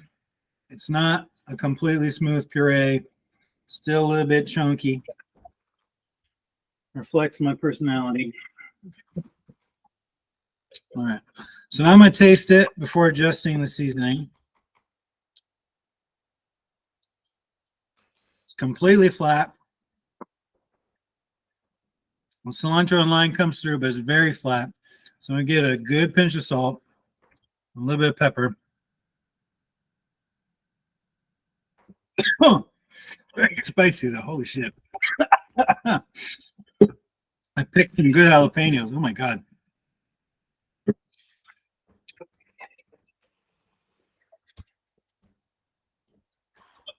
Oh man. All right. My apologies. I added a little bit of salt and pepper. Blitzed it for another second. Much better now. The salt enhances the flavors of the tomatoes and the peppers and the onions.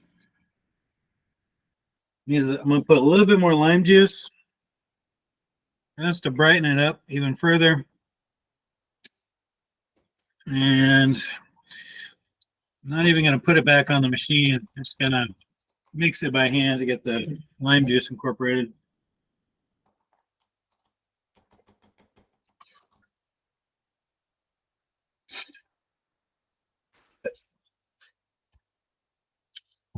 Okay. All right. How we all doing? All right, we might have gotten lost. So just to recap, Yes.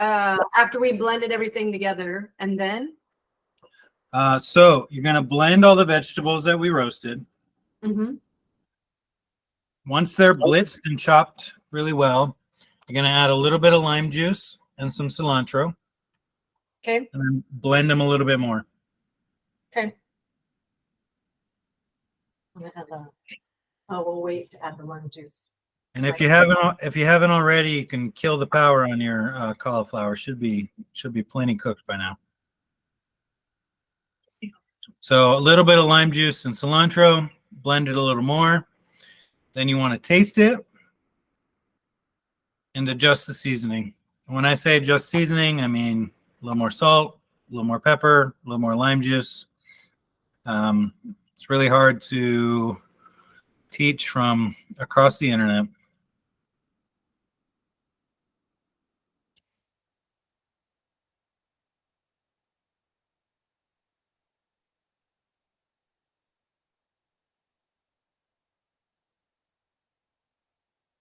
Where's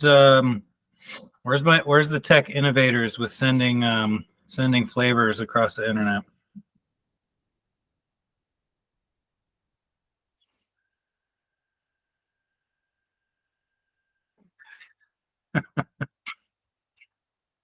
Imagine like tasting foods of the world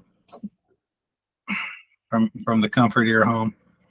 Could send the flavor of a paella from Spain to Japan. That'd be amazing.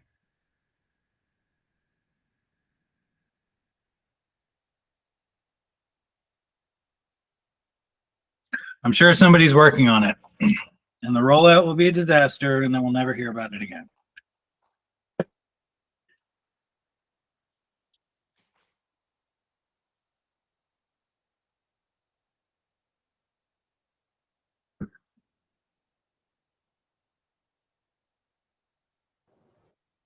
How blended should our salsa be? Dealer's choice. I like mine to have some bits in it, but if you want to go completely smooth, go completely smooth. Okay.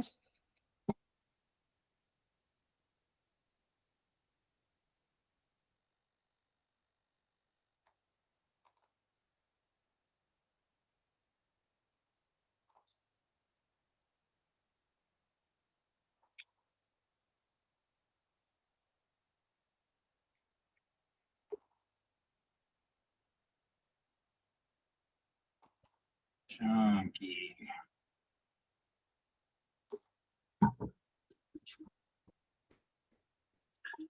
This roasted salsa recipe is a good base. If you wanted to, you could buy some dry chilies, and with dry chilies, you could just use like kitchen shears, cut the stems off, cut them open, scrape the seeds out, soak them in warm water, and then when you get to the part where you blend everything together, you just take those dry soaked chilies and throw them in the blender. And there's like, a bajillion different kinds of dry chiles. Guajillo chili is very popular. That's what I use when I make enchiladas for my enchilada sauce. And if you haven't been to KNS World Market on Charlotte Avenue or Nolensville Road, highly recommend checking it out. They got a great selection of Asian products and Latino products as well.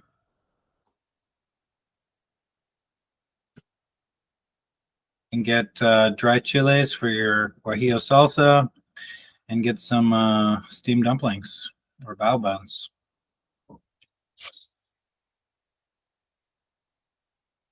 Sounds pretty good. Okay, so everybody left. Oh, there you are. Cool. Hi. So we'll wait for everybody to finish their salsa, and we're pretty much done. The next step here is going to be building our plates. Still blending.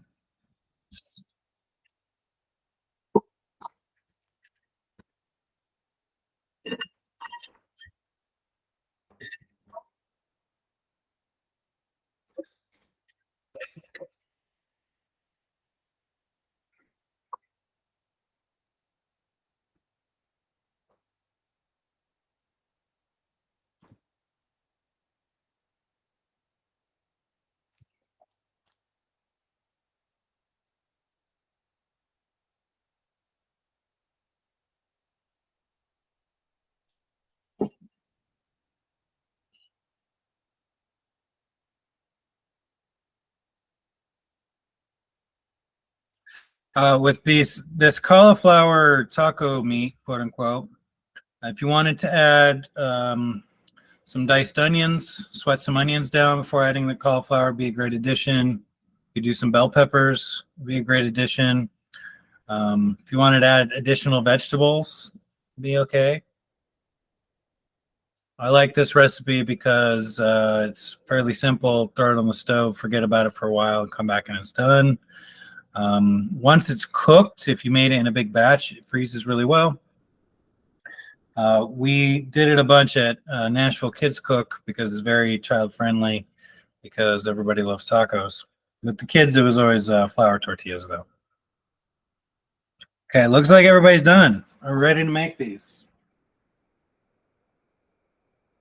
Cool. So I've got my tortillas here, still somewhat warm. But if you wanted to like retoast some tortillas, you could do that right before serving. So to these, I'm just going to add a nice big scoop of our cauliflower taco meats.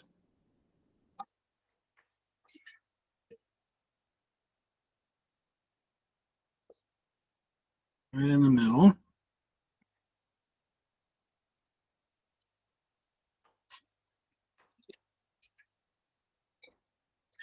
then we've got our various toppings. And again, it's up to you, whatever you like. Different strokes for different folks.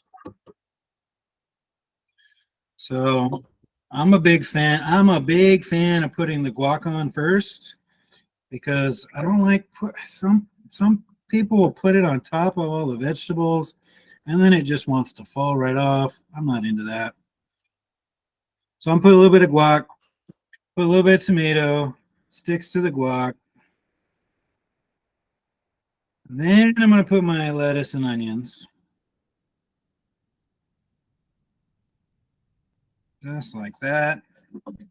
Just a little, not too much. But again, it's up to you, whatever you like, whatever you don't like. If you don't like tomatoes, don't put tomatoes. You don't like lettuce, don't put lettuce. You don't like tacos, go get a pizza. It's all good. All right. So we got a few toppings, and then I'm going to drizzle a bit of our roasted jalapeno salsa, which turned out fantastic. I mean, I don't have Google Taste yet, but I assume that all of yours are fantastic.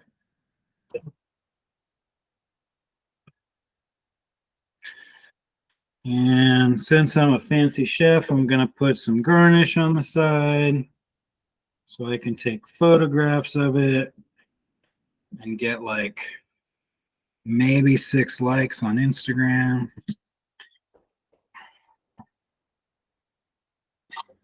And let us not forget about our cookies. So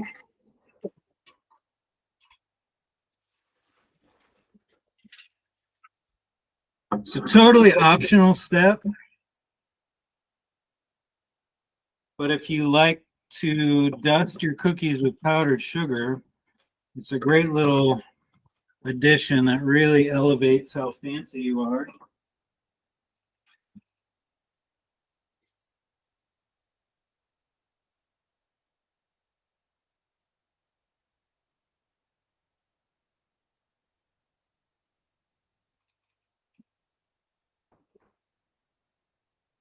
It also tricks people into thinking that they're just going to be these like nice little sweet cookies and not this like extremely rich chocolate cookie full of cayenne pepper.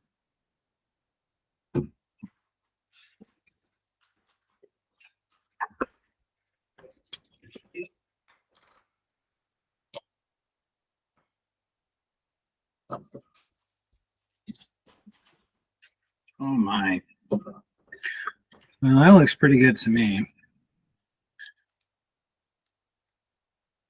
Let me see your plates. Wow, that is a giant taco. Oh, hell yeah. Those look great. Those look amazing. Awesome. Everybody's cookies turned out okay? So. Shoulder shrug. No. Mom didn't taste it yet, but Good. go Good. on. Go on. Do it. You can have dessert first. It's fine. I hadn't tasted it yet, but it's good. Yeah. Not too spicy. Low crispy for my taste. Mine I'm- are like a little too like. I think I left them too long. Mm. But they're good in taste. Mm-hmm. It's very rich. And you get the cinnamon and the cayenne right at the end. Awesome.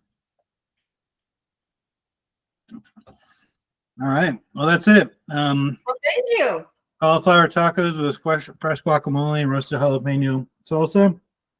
Thank you very Ooh. much. Flourless Mexican chocolate cookies. Yeah, and thanks for donating to the NTC. So Thank you. I Pleasure. say yes to that. Thanks for coming to the class, guys. We really appreciate it. Thank you so much. Thank You're welcome. Thank you. Great dinners. bye. Bye. Bye. Bye.